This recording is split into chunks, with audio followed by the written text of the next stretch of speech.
Welcome to Canada's Social Changemakers. My name is Justin Douglas, and today we're here with Louise Lamarre, independent filmmaker and researcher. With over 40 projects to her credit, we'll discuss her film, Beyond Sight, her experience working with the Inuit peoples in Arctic Canada, and her thoughts on the Canadian film industry.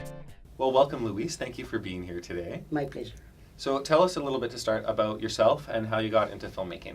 Well, I'd say that filmmaking is it's like a virus. You get that, you cut it, and you're stuck with it for the rest of your life.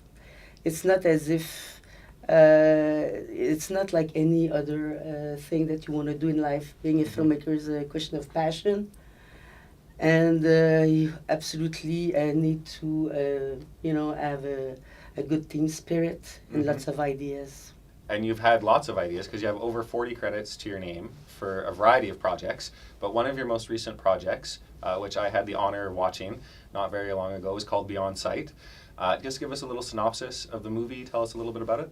Yes, Beyond Sight takes interest into the Inuit way of life, culture, art and landscape, and I would say landscape, both imaginary and real in the context of the opening of the Northwest Passage. And the film wants to give really a voice to Inuit denizens and a few great North specialists. It is a beautiful movie, and I know it took you over 10 years to be able to produce it all. So it obviously has to be a passion of love and commitment for you to spend so much time doing it. But how did the movie come about, and sort of what was the process that or the journey that you went through over the 10 years? So I was really proposed to do the crossing of the Northwest Passage by Frédéric Lasserre, which is the head of the Arctic Research Group at Laval University, with whom my brother Jules Lamarre was working at the time. That's so interesting. So you actually went through the passage. Yes, I did. So we crossed the passage for a little more than 2 weeks. And we did some interviews in Kugluktuk and Iqaluit. And I went there with really an open mind. I didn't have a specific goal at the time. I thought, let's talk to people and see what they seem to think that should be talked about. So that's what we did, and we slowly assembled that. But I really was looking for someone to talk about culture. And that was the most difficult thing. It took me 7 years to find the right person. Oh, wow. And that person is Peter Irnik. Okay. A wonderful man that you've seen in the film. But he was the only one really ready to talk about history of their religion. Right. And myths, and really talk about culture and how the government tried to alienate and make it disappear. Yeah. Obviously, and they almost succeeded. Fortunately, I think there are good measures taken right now not to... well, let's talk about that a little bit more, because Yes. what was your experience like working with Inuit people and their culture, and what did you sort of take away from that experience? Well, I think that the Inuit people are really people that, want to express their culture.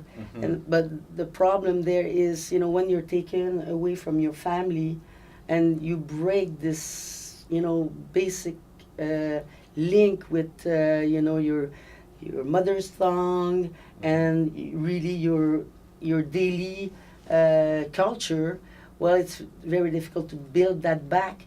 So that's what they're trying to do at the moment, and that's basically the federal government that did that in the 50s and the 60s and the 70s. Assimilation, taking people off from a nomadic... The English did what they do best everywhere. They did that everywhere in the world. They tried here.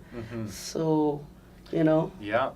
Well, that's interesting, too, because the film talks so much about the geopolitics of the Arctic and the sort of the dual identity of Inuit people as preserving their own culture, but as Canadians, we're also a little bit dependent on Inuit people to preserve Canada as we know it, because it's as you say in the movie, if there is a court case, there could be a court case about international waters, that Canada's case is made stronger because we have Canadian citizens living in the north who are the Inuit people, who sometimes sort of self-identify as Canadian and sometimes don't, and that's a really interesting... most of the Inuit that I've met really feel they're Canadian, so there's no question about that. No, they really feel they're Canadian, but they're the first Canadians. Right. They're here for a time immemorial, Mm-hmm. And what they really think about basically at the moment is to take advantage of the changes that is happening in the Great North, and their worst fear is that this place is going to turn into just a highway for cargoes going in and out, and they're not going to get anything out of it but just shit from the boat, and probably a big disaster when a boat will break and all this fuel's going to spread, or because this is going to happen. That's basically what we can foresee, and that's an easy one. Which is why I think it's so important that this documentary has come out, because it addresses so many of these issues that it doesn't seem like we're having a lot of national dialogue about at this point. But it seems like the Arctic is going to be one of the hugest issues for Canada with global warming and moving forward in the future. As the ice melts, all of these natural resources become available. Where do you think we're at right now? Do we need to be talking about this more? Should we as people be putting pressure on the government? Well, there's really a lot of hope with Justin Trudeau to say we don't know what he's going to do about it, because nothing happened with Mr. Harper for a long, long time. So there's a lot of hope, and see what they do. The thing is that it's for sure they need a deep water port somewhere. And where are they going to build it? Are they going to build it in the middle of nowhere where the mines are? Or are they going to build it near the village where local people could take advantage of the visit of the tourists? And because the thing is that there's a big reflection to be made onto what can be done, what it is that the Inuit themselves want in terms of development. Do they want to, create a bigger touristic industry? Do they want to start other industries? We don't know. Right. And but as it is right now, they can't, because they don't have, anybody cannot go. Right. It's there in the middle of nowhere, and they're really stuck in small villages that were formed by the government in the 50s, because the Inuits were people that would nomadic. They were nomadic people, and they were forced to regroup. So in the way that was done, it was pretty rude. Yeah, which the documentary addresses as well. And for anyone who hasn't seen that, at some point should really understand sort of how that takes place. So I would really encourage you to see the film. It talks about so many important issues. But let's switch off the film a little bit and talk about some of the other projects and things that you've been involved with, which is a full gamut over your very exciting career. But one of these things is called HELP. So do you want to talk about what the HELP is a little bit? And well, I'm also a university professor. I teach at Concordia University in the film production program. And I do research in cinema for all my career. In fact, I have a specialty which is in-camera special effects. Okay.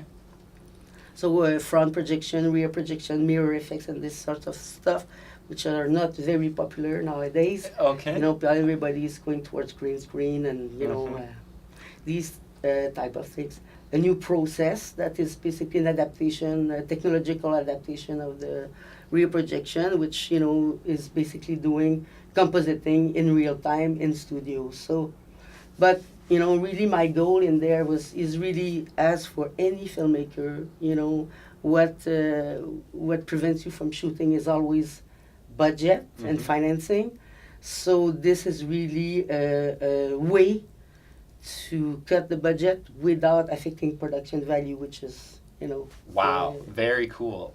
So now, having worked in Anglophone cinema and Francophone cinema, because Quebec, and I ask this sort of all the producers and entertainers I get to chat with, because it seems like being so close to the States for English Canadians, that we're so constantly bombarded by American culture, and Quebec, because of the French language, seems like you guys have been able to preserve your own culture a little bit more, create more of an internal industry. But what are your experiences? Are there many differences working in Anglophone versus Francophone cinema? Yes, there are differences. Well, in terms of subjects first, because, that's it, the problems with Canadian cinema is that they're not Americans. So that's a big, it's a big problem for them, and they don't have the budgets, and they have to compete with the Americans, while we don't. Culturally, the fact that we speak another language carries on a different culture. So the point of view on life is different. Mm-hmm. And I'd say, you know, I would quote Mark Twain here saying that, you know, that's, that's my favorite sentence I say to the student. Mm-hmm. Say, they didn't know it was impossible, so they did it. Wow. So Yeah. I think that's kind of sums up what, you know, in Quebec, the way we see things. It's Mhm. like we're going kind of naively into one direction, and finally we do it, Yeah. and without seeing all those barriers. So that's a big key. Now I'm Yeah. trying to produce nowadays a multi-platform series. That's it. Multi-platform. Yeah, it's a series that interests itself into all the legend and linked to names of places Mm-hmm. in Quebec to start with. That's cool. So yeah, that's really interesting, and I want to use the process to shoot it, which will cut the budget, you know, almost 3/4 of the budget. That's huge. Yes. That's very significant. Yes. So I'm waiting for some financing answers. Hopefully they will come in, and I will shoot in July if everything falls into place. Fingers crossed. Yes. Good luck. Thank you very much. Well, thank you so much. It's been an absolute pleasure to speak with you today. And I always love learning about different projects, but you've done so much work, really, Yeah. and people should check it out if you aren't familiar with Louise's work. But if you haven't seen Beyond Sight, I would very, very much recommend that you see this movie. It's beautiful. The cinematography is absolutely stunning, and it's some very important topics about things that really matter to us in Canada. So thank you again so very much. Well, thanks, Justin. And it's been a pleasure.